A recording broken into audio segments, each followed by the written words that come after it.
Pernahkah Anda bertanya-tanya apa yang tersembunyi di bawah permukaan pikiran sadar Anda? Bagaimana jika saya katakan bahwa ada dunia yang luas dan rumit di dalam diri Anda, sebuah dunia yang telah membentuk pikiran, mimpi, dan perilaku Anda sejak awal peradaban manusia? Hari ini, kita akan menyelami wawasan mendalam dari Carl Jung, seorang tokoh yang karyanya telah membuka kekuatan misterius dari pikiran manusia. Bayangkan Anda berjalan di jalanan kota yang ramai, sepenuhnya terhanyut dalam energi hiruk-pikuk dunia modern. Tiba-tiba, Anda menemukan sebuah peninggalan kuno, serpihan dari kolom yang telah lama tersembunyi, sepotong sejarah yang membawa Anda ke era yang berbeda. Inilah jenis pengalaman yang digambarkan Carl Jung ketika ia berbicara tentang kekuatan mitos dan simbol. Mereka adalah peninggalan kuno dari pikiran, membisikkan cerita dari masa lalu kolektif kita, cerita yang masih bergema hingga hari ini. Penjelajahan Jung terhadap jiwa manusia bagaikan penggalian arkeologis, menggali lapisan-lapisan kesadaran yang telah terkubur selama ribuan tahun. Inti dari karyanya adalah konsep ketidaksadaran kolektif, sebuah gudang memori dan arketipe yang melampaui pengalaman individu. Arketipe ini adalah simbol universal, motif yang muncul dalam mitos, mimpi, dan seni di berbagai budaya dan zaman. Mereka adalah fondasi dari jiwa manusia, membentuk persepsi kita dan mengarahkan perilaku kita dengan cara yang mungkin tidak kita sadari. Tapi mengapa kita harus peduli dengan simbol dan mitos kuno ini? Apa relevansi mereka di dunia kita yang serba cepat dan didorong oleh teknologi? Jawabannya terletak pada sifat mereka yang abadi. Seperti yang diungkapkan Jung, mitos bukan sekadar cerita dari masa lalu. Mereka adalah entitas yang hidup dan bernapas, terus mempengaruhi kehidupan kita. Mitos memberikan kerangka untuk memahami pengalaman manusia, menawarkan wawasan tentang ketakutan, keinginan, dan konflik terdalam kita. Pertimbangkan legenda Oedipus, sebuah kisah yang telah memikat penonton selama berabad-abad. Jung menunjukkan bahwa drama kuno ini bukan hanya sekadar cerita tragedi, melainkan cerminan dari konflik pribadi yang ia sebut sebagai fantasi incest. Ini mungkin terdengar mengejutkan, bahkan secara moral mengganggu, namun ini adalah pengingat akan kebenaran-kebenaran kompleks dan seringkali tidak nyaman yang ada dalam diri kita. Dengan menghadapi kebenaran-kebenaran ini, kita mendapatkan pemahaman yang lebih dalam tentang diri kita dan posisi kita di dunia. Karya Jung juga mengajak kita untuk memikirkan kembali hakikat ilmu pengetahuan dan pengetahuan itu sendiri. Menurutnya, sebuah teori, meskipun sebagian mungkin salah, tetap berharga karena dapat menerangi fenomena yang mungkin terlewatkan begitu saja. Hal ini memaksa kita untuk melihat fakta dari berbagai sudut pandang, memicu pertanyaan-pertanyaan baru, dan mendorong batasan pengetahuan kita. Dengan cara ini, Jung memandang sains bukan sebagai pengejaran kaku terhadap kebenaran mutlak, melainkan sebagai proses penemuan yang dinamis dan terus berkembang. Pandangan ini sangat relevan dalam konteks psikologi, sebuah bidang yang Jung coba kembangkan melampaui bias subjektif dan personalistik pada masanya. Ia berusaha memahami alam bawah sadar sebagai jiwa kolektif yang objektif, sebuah gagasan yang membedakannya dari tokoh-tokoh sezamannya seperti Freud dan Adler. Bagi Jung, alam bawah sadar bukan hanya tempat menyimpan keinginan-keinginan tertekan, tetapi juga merupakan kain tenun kaya pengalaman manusia yang kita bagi bersama, sumber kreativitas dan wawasan. Salah satu aspek paling menarik dari karya Jung adalah penjelajahannya tentang proses individuasi, perjalanan menuju pemahaman diri dan keutuhan. Perjalanan ini melibatkan penyatuan aspek sadar dan tidak sadar dari jiwa, sebuah proses yang oleh Jung diibaratkan seperti pencarian seorang pahlawan.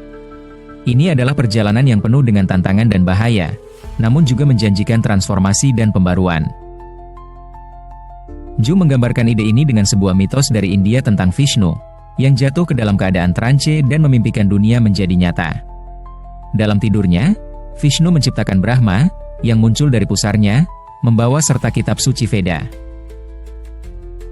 Mitos ini melambangkan kekuatan kreatif dari introversi, kemampuan untuk melihat ke dalam diri dan menggali sumber inspirasi dari alam bawah sadar.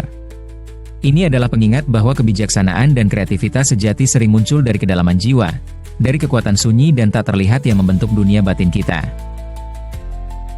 Namun, apa yang terjadi ketika kita mengabaikan kekuatan-kekuatan ini, ketika kita hidup di luar mitos, seperti yang dikatakan Jung?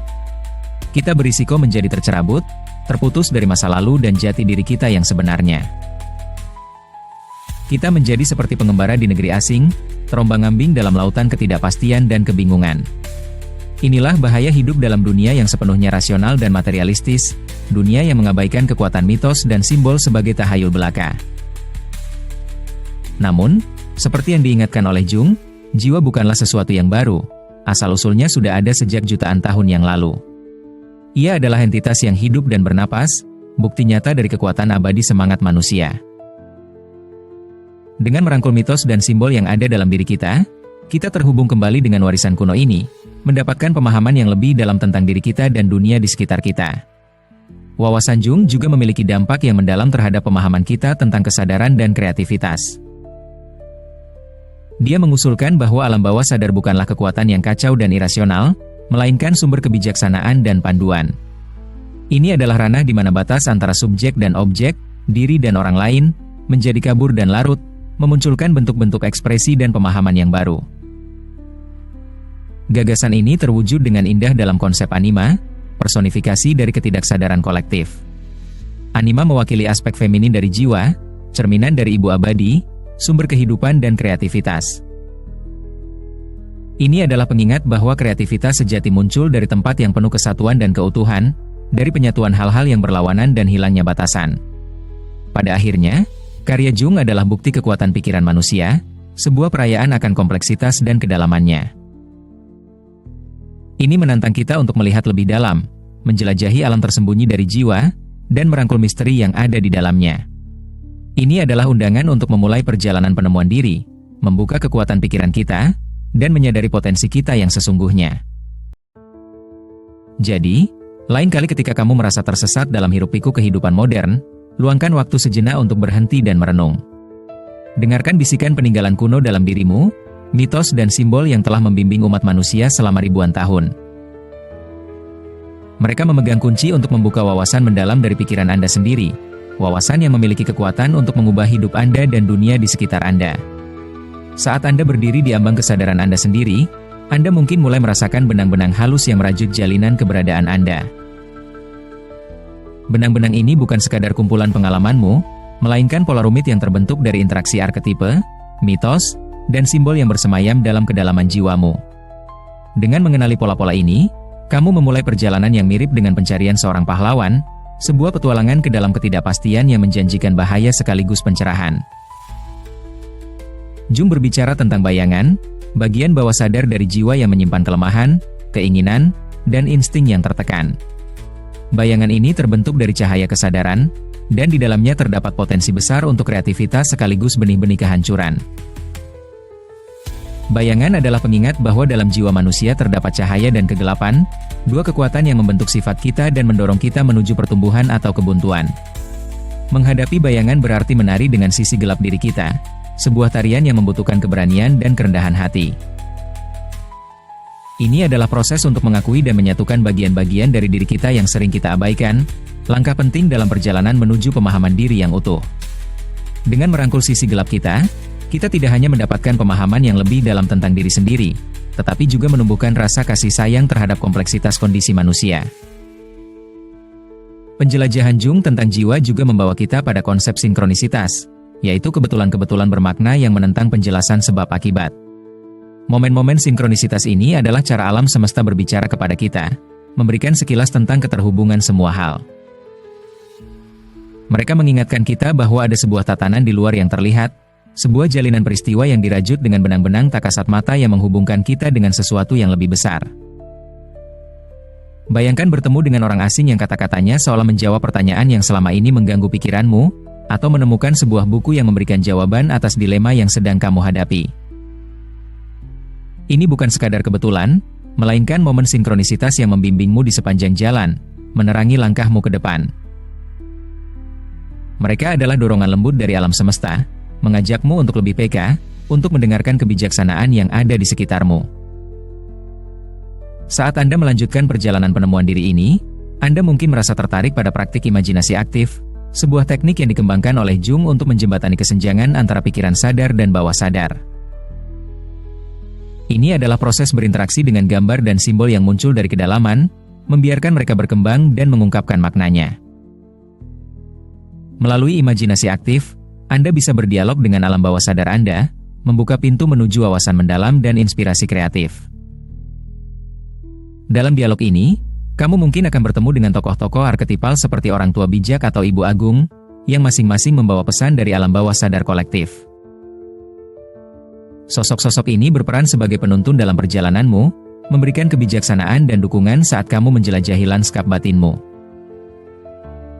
Dengan terlibat dengan arketipe-arketipe ini, Anda menyelaraskan diri dengan tema-tema universal yang telah membentuk cerita umat manusia, seperti cinta, kehilangan, transformasi, dan pembaruan. Karya Jung mengajak kita untuk melihat hidup sebagai sebuah mandala, lingkaran suci yang melambangkan kesempurnaan dan kesatuan. Perjalanan setiap orang adalah mandala yang unik, cerminan dari dunia dalam dan luar yang bersatu dalam harmoni.